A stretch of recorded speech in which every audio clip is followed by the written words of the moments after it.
lot of value in it. The last thing I'll touch on, and then we'll open it up for questions and answers, came from the class that I had the pleasure of sharing in at Melinda's class at MSU.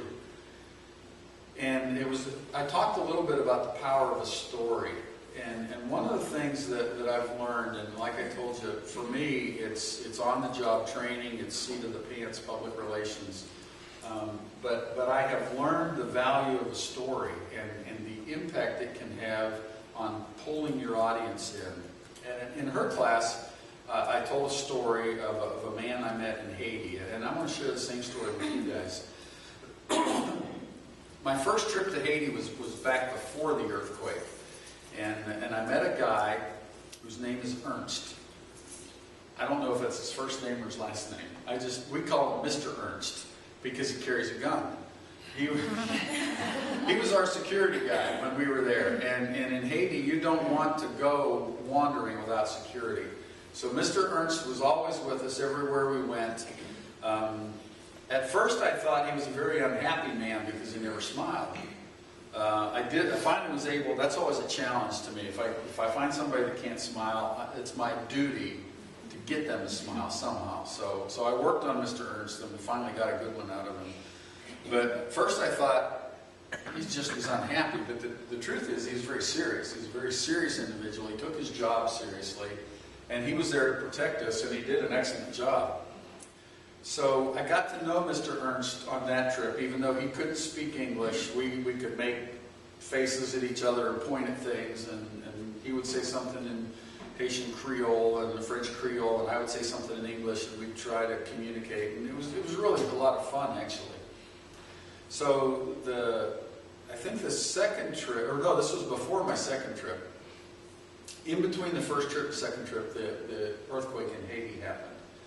And we were probably 4 or 5 days into it, and all of a sudden I thought of him, and I said, "Hey, does anybody know about Ernst? What's happened to Ernst?" And the word that came back to me was, "We haven't seen him. We haven't heard from him. Nobody knows anything." Well, if you remember, I mean, was it nearly 300,000 people died in that earthquake? Just horrific disaster. So nobody had heard from Ernst. Well, a few days later, I got a call, and I was talking with one of our team in Haiti, and they said, "Hey, guess who we saw today?" I said, "Mr. Ernst." They said, "Yes." I said, tell me the story. What's up?" And I about cried when I heard the story. Mr. Ernst has a couple kids. He has a daughter and a wife that are still at home among a couple other kids. His daughter, who I think was probably around 10 or 11, somewhere in that range, had been at home. She'd come home from school, and she'd gone to a neighbor's house. Well, the earthquake happened like somewhere around 5 o'clock, 5:30, somewhere in there. And Mr. Ernst's daughter was at the neighbor's house. Ernst was back at where our compound that we were using was. And so he finally made his way home. He was fine. It was out of the city. But he gets home, and he finds his daughter's not there. So he asks around, found that she went to the neighbor's. He went to the neighbor's house, and here's the neighbor's house flattened. And poor Mr. Ernst, I can't imagine. I've got a daughter, and I can't imagine coming on that scene. And so Mr. Ernst just, he started walking around and calling out her name and trying to find her or find what was left. And all of a sudden he heard her voice. And he started, looking around and keep her talking to try to determine where the voice came from. And he finally found his daughter, but he couldn't see her because she was beneath the rubble. So Mr. Ernst got down on his hands and knees, and he took his bare hands and dug through that junk, broken concrete and dirt and everything else, and finally got to where his daughter was, and he got a hole about this big dug out. And it was 3 days before they were able to rescue his daughter from that hole, from where she was buried alive. And Mr. Ernst, for those 3 days, never left her side. He never, I mean, he fed her food through the hole. He gave her water through the hole. He told her stories. He just kept her spirits up for 3 days until rescue workers came and could help him dig through the rubble to get to her. And she was rescued. And then on one of my later trips, post-earthquake, I got to see Mr. Ernst again and got to meet his daughter for the first time. And what a treat to see the two of them together. And the point I make is if you can find a compelling story, that was probably the most interesting thing I had to say, wasn't it? Right? I mean, be honest, that's okay. The rest of it's all right. But that was, I could tell by your faces, everybody was hooked on that story. And it's a true story, unlike some of the ones I tell. But there's something compelling about a story. And what I would challenge each of you today is find your story.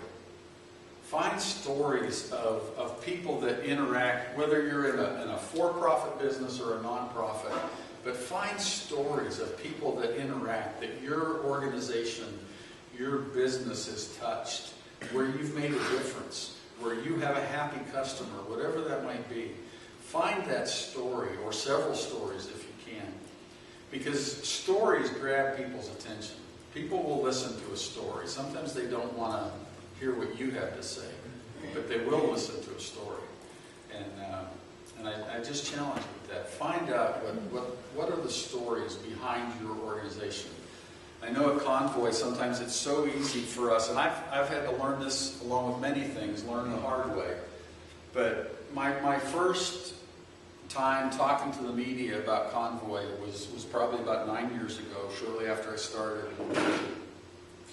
And all I wanted to talk about was we've delivered 2 truckloads of food to this place. And then, let's send that, we're up to 3 trucks, let's send another press release. Oh, we're up to 6 now, we better send another one.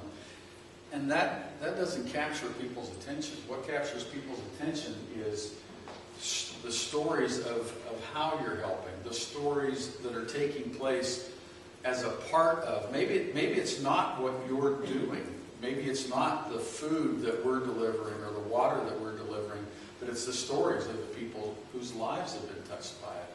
And that's what we're finding has the most impact on people. We've not done any scientific testing on it or anything like that, but I know that as we have gone through, you can just tell from website response, or right now we have a texting campaign where you can text the word Convoy to 50555 and make a $10 donation. Everybody get your cell phones out. And what I've found is you can tell people that all day long, and a few will give. But if you tell them a story as to how you're helping, all of a sudden the phones come out. On Woody and Janet this morning, I did, I think, 3 live cut-ins with them from Joplin. And our texting was going off the hook. And really, I didn't talk that much about truckloads of food and water. I talked about what I was seeing. And Convoy at that point kind of became the background of the interview. But by sharing what was going on, what I was seeing, and what I was seeing was unbelievable. But that had a huge impact on what people would want to do then. And I am not an advocate for manipulating people at all. But at the same time, at least in my case, what my job is to increase the awareness of the organization so that people will respond and give to what we do, because therefore, and by that, we can do more, and therefore we can help more people. So seeing that end result, and just being able to share what I saw today had a huge impact. I know Woody was touched by it. I talked with Janet on the phone a couple times on the way back up here. And she was so excited, she sent me a text because they had 3 little old ladies that all came together and brought checks to the radio station. And she was all excited because one of them was $100, and she was just shocked that people would do that. And but it's because I think that the second half of the story is believing in what you're talking about, and having it be real to you before it'll be real to anybody else. I know I had one last thing I wanted to say, and I forget what it is.